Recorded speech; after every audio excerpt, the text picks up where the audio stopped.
Gikundi giki kia andu mari na mawathe mokite guku kiharo-ini kia Ndumberi na mwihoko wa kugunika na uteithio uria ni hamwe na iti cia gwikua. Mokite na uma wa kiria maroka kwamukira amu mbere iyo ni magomanite na magathorimwo o mundu kiria angibatara.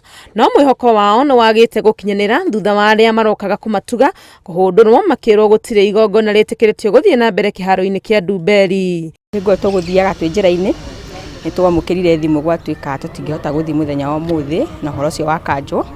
He muthuri wetagwo Moi atwiraga atiriri siasa baya maisha baya na ngeciria umuthi ni ndona undu ucio practically.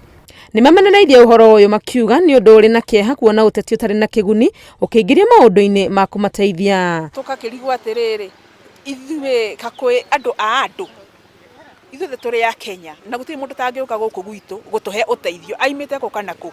Riu tukoria thirikari kare ki mutige tuiguira tha tuitu twitaware mabu twina mathina maingi muno kindu tukerirwo tutirakiona no enda meko na guthurwo andu atumagiraga mucii tukamarehe nigetha moke maikie kura no muthenya wa muthe monania ati it was a political maundu ma political ni mamatuma andu aya kwa maikuheo ite na maingatwo na tuingatwo tena kihoto. Kigwa uru tondu ni ngwibangite gwika ati tondu ni ngwendaga kari ga kuma karaganako ngithie handu tondu ino ndikuga ko ni ngari.